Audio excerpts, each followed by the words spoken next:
صلوا على الحبيب صلى الله تعالى على محمد۔ ایک بہت ہی بڑا عبادت گزار، اس کی عبادت اتنی مشہور تھی کہ وہ اپنے صومعہ سے، جہاں اس کی عبادت گاہ تھی، اس سے پوری زندگی پر باہر نہیں نکلا۔ اس کی عمر اس وقت 40-45 کے قریب کچھ تھی۔ سارے لوگ اس کے وسیلے سے دعا مانگتے تو بارش ہوتی تھی، وہ اتنا عبادت گزار تھا۔ تو شہر میں، جس شہر میں وہ رہتا تھا، 4 بھائی تھے، ایک بہن، اور ان کا کوئی نہیں تھا۔ وہ چاروں بھائی تجارت پر جا رہے تھے۔ انہوں نے سوچا کہ یہ جوان بہن ہے ہماری، کہاں چھوڑ جائیں؟ تو انہوں نے کہا ایک ہی بندہ ہے جس پر بھروسہ ہو سکتا ہے، وہ ہے وہ عابد شب زندہ دار، وہ پرہیزگار، وہ متقی۔ تو اس عابد کے پاس آئے، انہوں نے کہا ہم تجارت کے لیے جا رہے ہیں اور آپ ہماری بہن کا صرف خیال رکھیں، وہ اپنے گھر میں رہے گی، اس کو وقت پہ آپ کسی طرح کھانا پہنچا دیں۔ پیسہ بھی دے دیا اور وہ لوگ تجارت پر نکلے۔ اب اس پرہیزگار شخص نے، یہ متقی عبادت گزار شخص نے روزانہ وقت پر کھانا پہنچانے کا کام لیا تھا۔ یہ بھی مخلوق کی خدمت تھی، پہنچوا دیتا تھا اس لڑکی کے گھر۔ ابلیس لعین ایک بزرگ کی شکل میں آیا اور اس پرہیزگار شخص سے کہا کہ وہ تنہا گھبراتی بہت ہے۔ میں اس کے گھر گیا تھا، میں اس کا چاچا لگتا ہوں، وہ بہت گھبراتی ہے، کبھی کبھار آپ اس کا دل رکھنے کے لیے بات کر لو تاکہ اس کے بھائیوں نے جو امانت آپ کے پاس رکھی وہ بیمار نہ ہو جائے۔ تو اس کے دل میں بات آئی کہ شاید مجھے یہ کام کرنا چاہیے۔ تو شروع میں یہ ہوا کہ اپنے صومعہ سے، اپنے عبادت خانے سے باہر چوکھٹ تک آتا، وہ اپنے گھر کی چوکھٹ پر آتی اور بات کرتے، اور پھر یہ بات چیت کا سلسلہ دراز ہو گیا، ڈیلی چلتا رہا۔ اور اس کے بعد پھر ابلیس لعین نے کہا کہ وہ بہت گھبراتی ہے، رات کو ڈرتی ہے، کبھی کبھار آپ اس گھر میں بھی چلے جائیں۔ تو اس کی بات سن کر کے یہ پرہیزگار شخص جو تھا، یہ کھانا لے کر کے سیدھے اس لڑکی کے گھر پہنچا۔ اب گھر میں جب خلوت ہوئی تو ایک ساتھ بیٹھنے کا اتفاق، یہ شروعات ہوتی ہے زنا کی، یہ ابتدائی مرحلے ہیں۔ اس کے بعد اس پرہیزگار شخص نے، یہ جو عابد زاہد تھا، اس نے اس خاتون کے ساتھ زنا کر لیا، معاذ اللہ رب العالمین، جس کی 40 سالہ عبادت تھی۔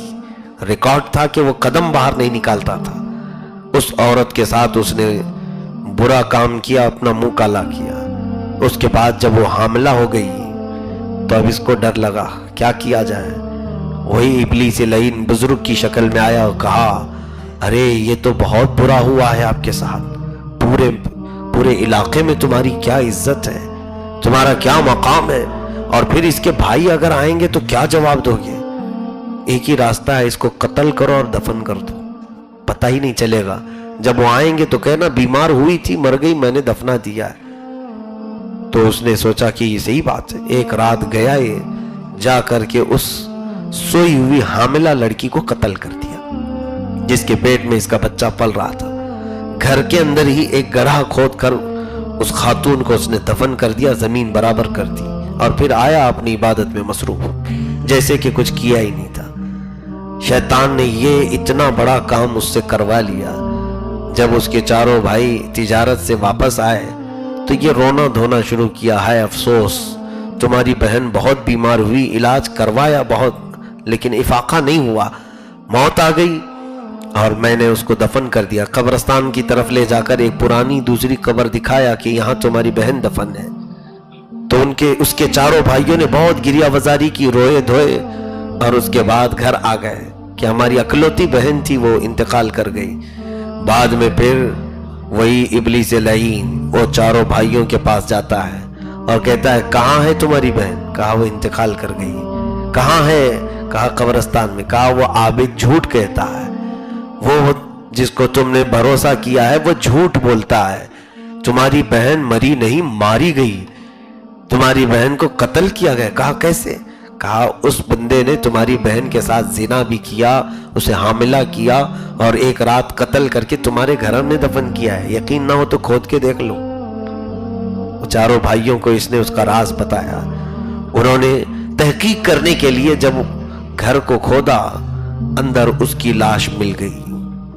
اب کیا تھا ہنگامہ، وہ خاتون جو حاملہ مری تھی اس کی لاش ملی، جب باہر پتہ چلا تو پورا کا پورا مجمع بکھر گیا، پورے لوگ صومعہ سے اس عابد کو نکال کر لائے، اس کے کپڑے پھاڑے گئے، اسے منہ کالا کیا گیا، جوتیاں ماری گئیں، اور پھر لے جا کر کے اس کو سولی پر چڑھایا گیا، سولی پر رکھا گیا کہ اس کی سزا یہی ہے کہ اس نے زنا کیا ہے اور قتل بھی کیا ہے، اب اس کی سزا یہی موت ہے۔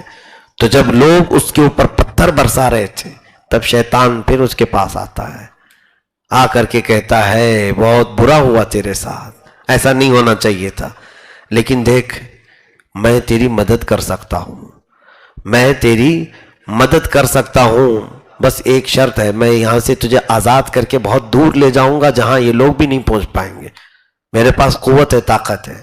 اس نے سولی پر چڑھے ہی کہا جلدی بتاؤ کہ کیا کرنا ہے۔ ابلیس لعین نے کہا کہ تو یہ کہہ کہ میرے لیے سجدہ درست ہے اور میں تیرا مالک ہوں۔ اس نے کہا کہ ہاں ابھی تو ہی میرا خالق و مالک سب ہے، تو ہی مجھے بچانے والا ہے، اگر یہاں سے نکلا تو میں سجدہ کروں گا۔ کفر بکا، اسی وقت اس کو تختہ دار پر کھینچ دیا گیا، ابلیس لعین تالیاں بجاتا ہوا بھاگ گیا۔ فلما کفر قال انی بریء منک، قرآن میں مولا نے فرمایا انسان کے پاس یہ آ کر کے کہتا ہے اکفر، کفر بول میں تجھے بچا لوں گا، پھر جب بندہ کفر کرتا ہے تو یہ بھاگتا ہوا جاتا ہے میں تو تیرے سے بری ہوں، میں نے نہیں کیا تھا یہ سب، میں تو اللہ سے ڈرتا ہوں، تو نے خود کیا ہے اور جھیل۔ اس وقت تک تو اس کی موت آ چکی ہوتی ہے۔ 40 سال جس کی عبادتوں میں گزری زندگی، اسے ابلیس لعین نے زنا سے دوچار کروایا، قتل سے بھی، اور اس کے بعد نہ جانے کیسی ذلت و رسوائی کے ساتھ۔ سب سے بڑی چیز تو یہ ہے کہ ایمان بھی گیا، اس عابد کی کفر پر موت ہوئی۔